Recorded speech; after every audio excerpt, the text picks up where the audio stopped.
এখানে বলা হচ্ছে যে সংসদ নির্বাচনে বিরোধী দলের পক্ষ থেকে বিজয়ী দলকে অভিনন্দন জানানো নতুন রাজনৈতিক সংস্কৃতির ইঙ্গিত, কিন্তু মন্ত্রিসভার শপথ অনুষ্ঠান বর্জন নতুন শঙ্কার জন্ম দিয়েছে। সেখানে একটি শঙ্কার কথা বলা হয়েছে যে মন্ত্রিসভার শপথ অনুষ্ঠান বর্জন যেটি করা হয়েছে, শঙ্কাটা কিসের আসলে? ধন্যবাদ। তার আগে আমি একটু 2 মিনিটের মধ্যে শেষ করে দিই। রাজাক ভাই বলেছেন যে আমি আওয়ামী লীগের বিরুদ্ধে না, আমি বলি আমি বিরুদ্ধে বলিনি তো, আমি বলছি আমার বক্তব্য দিচ্ছে আইন সংক্রান্ত। রাজনৈতিক দল কি করলো না করলো আমার বিষয় না। আমি আওয়ামী বিরোধীও না, বিরোধীও না, দানবীয় যে প্রশাসনটা যে নাই, কাজ যে করতেছে না, আমি সেটা দেখাচ্ছি। তালা খুলতেছে কিভাবে? আমি যে আওয়ামী লীগ জুলাইয়ে দানব হয়ে উঠেছিল তার বিরুদ্ধে, অফকোর্স আমি তাদের শাস্তি চাই। হ্যাঁ, আমরাও চাই, এবং সেটি আইনের পদ্ধতিতে, মবের মাধ্যমে না। গত 1.5 বছর এখানে মবের মাধ্যমে বিচার করতে গিয়ে অনেক অপরাধীকে, তার অপরাধকে ছোট করা হয়েছে। তার বিরুদ্ধে মানুষের যে ক্ষোভ সেটিকে প্রশমিত হয়েছে এবং এক ধরনের সিম্প্যাথি তৈরি হয়েছে তাদের উপরে। এটার জন্য তারা দায়ী। কারা? যারা 1.5 বছর ক্ষমতায় ছিলেন, তারাই কাজটি করেছেন। দ্বিতীয়ত, আপনি তালা মেরে আওয়ামী লীগকে নিশ্চিহ্ন করতে পারবেন না, এটিও বাস্তবতা। আপনি অফিস তালা দিয়ে বিএনপিকেও নিশ্চিহ্ন করতে পারবেন না, এটিও বাস্তবতা। এটাকে আপনার মানতে হবে। কিন্তু এই বাস্তবতা মানতে গিয়ে আমি তাদের দ্বারা যে অপরাধ সংগঠিত হয়েছে সেটাকেও আমি অস্বীকার করব না, আমি তার জন্য বিচার করব। সেই বিচারের দাবিটা আমি করব। এই সময়কালে মানুষের মধ্যে একটা স্বস্তি ফিরে এসেছে। মবের যে শাসনটা ছিল সেখান থেকে এক ধরনের স্বস্তি ফিরে এসেছে।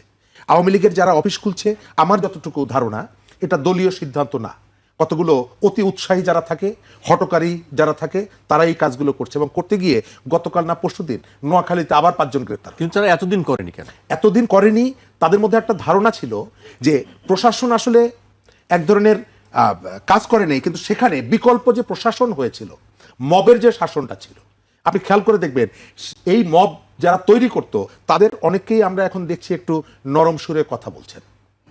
ওই যে স্বতঃস্ফূর্তভাবে বিভিন্ন জায়গা থেকে যে ধরনের রিয়াকশনটা হতো, সেই রিয়াকশনটা নাই। সম্ভবত এটা একটা কারণ এই পর্যন্ত আওয়ামী লীগের কোনো পজিশন থেকে বলা হয়নি যে অফিস খোলো, কর্মসূচি চালু করো। অতি উৎসাহী হটকারী জায়গা থেকে সম্ভবত এটি করা হচ্ছে। তবে আমি আমার কথা শেষ করবো ওই জায়গাটায়, আপনি আওয়ামী লীগ বা বিএনপির অফিসে তালা মেরে, তাদের সমাবেশ করতে না দিয়ে, ইত্যাদি ইত্যাদি করে এদেরকে নিশ্চিহ্ন করতে পারবেন না। এটি বাস্তবতা, এবং সেটি আপনি আবার অ্যাটাস্টেড করেছেন, সত্যায়িত করেছেন ভোটের সময় তাদের দুয়ারে দুয়ারে ভোট চাইতে গিয়ে। তবে আওয়ামী লীগের যারা অপরাধী, যারা গণহত্যার সাথে জড়িত, যারা টাকা পাচারকারী, তাদেরকে কোনোভাবেই অফিস খুলুক আর জানালার ফাঁক দিয়ে প্রবেশ করুক, তাদেরকে ক্ষমা করা যাবে না। আমাদের এখানে রাজনৈতিক সংস্কৃতির পরিবর্তনটা আমরা চাই। সরকারি দল, বিরোধী দল, বাংলাদেশের সমস্ত রাজনৈতিক দল মিলে জাতির সংকটে কাজ করবে, এটি আমরা চাই।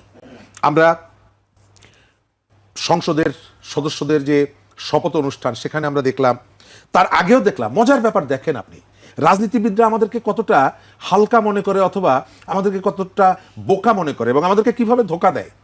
বেগম খালেদা জিয়া মারা যাওয়ার পর 11 দলীয় জোটের প্রধান তারা গেলেন তারেক রহমানের সাথে। আমি দর্শকদেরকে মনে করিয়ে দিই, তারেক রহমানের সাথে গিয়ে প্রস্তাব দিলেন আমরা একটা জাতীয় সরকার করব। আবার নির্বাচনের পরে যখন তাদেরকে জিজ্ঞেস করা হলো জাতীয় সরকার হলে কি করবেন, না করব না। কারণ কি? ততক্ষণে তাদের আসন তারা যেভাবে ভেবেছিলেন সেটি হয়নি, সংখ্যাগরিষ্ঠতা সেটি পায়নি। অর্থাৎ মাত্র সপ্তাহখানেকের মধ্যে আপনি আপনার রাজনৈতিক টার্গেট, রাজনৈতিক কৌশল আপনি পাল্টে ফেলছেন। সুতরাং সকালে শপথে যাওয়া, বিকালে শপথে না যাওয়া, এটি অস্বাভাবিক কিছু না, আমাদের এখানে হয়েছে। কিন্তু এখানে শঙ্কা প্রকাশ করা হয়েছে যে এটি শঙ্কার বিষয়। সুজনের পক্ষ থেকে বলা হচ্ছে শঙ্কার জায়গাটা কোন জায়গায়? শঙ্কার জায়গাটা হলো যে আমরা যে ইউনিটির কথা বলেছিলাম, সেই ইউনিটি থাকবে না। এটা থাকবে না কেন? আমাদের টোটাল সবকিছুই হচ্ছে ক্ষমতা কেন্দ্রিক। আমরা এখানে যত নীতির কথা বলি, আমরা যত আদর্শের কথা বলি, পাবলিক ইন্টারেস্টের কথা বলি, পাবলিক স্বার্থের কথা বলি, এটা হচ্ছে গৌণ, মুখ্য হচ্ছে ক্ষমতা। আপনি আজ থেকে 15 দিন আগে আমি আপনার সাথে বসে প্রস্তাব দিলাম যে আমরা একটা জাতীয় সরকার করব। যখন আমি পরাজিত হলাম, অন্য আমাকে এসে জিজ্ঞেস করছে যে যারা বিজয়ী হয়েছে তাদের সাথে কি জাতীয় সরকার করবেন? আমি বলছি না, করব না। নির্বাচনে যে আসনগুলোতে আমি বিজয়ী হচ্ছি সেই আসনগুলো নিয়ে কোনো প্রশ্ন নাই, কিন্তু নির্বাচনে যে আসনে আমি বিজয়ী হচ্ছি না, আমি প্রশ্ন তুলছি সেগুলো নিয়ে। সরকার প্রধান যখন বলে যাচ্ছেন যে এই নির্বাচনে কারা কারা বিজয়ী হবে, আমি ওটা নিয়ে প্রশ্ন তুলছি না। আমি জিজ্ঞেস করছি ইলেকশন কমিশন তুমি যথাযথ দায়িত্ব পালন করো না। আমি অভিযোগ করছি বিএনপি সংখ্যাগরিষ্ঠতা পেয়েছে, অভিযোগ বিএনপির দিকে। আরে নির্বাচন তো বিএনপি করে নাই, নির্বাচন তো সরকার করেছে, নির্বাচন তো ইলেকশন কমিশন করেছে। তাদের বিরুদ্ধে আপনার কোনো অভিযোগ নাই, আপনার অভিযোগ হচ্ছে বিএনপির বিরুদ্ধে, বিএনপির অভিযোগ জামাতের বিরুদ্ধে। তাহলে আপনি এটি ধরে নিচ্ছেন যে এই ইলেকশনে আসলে ইলেকশন কমিশন অথবা গভর্নমেন্ট ফাংশনাল ছিল না। তা না হলে রাজনৈতিক দল প্রতিদ্বন্দ্বীরা একজন আরেকজনকে হারিয়ে দিতে পারে না।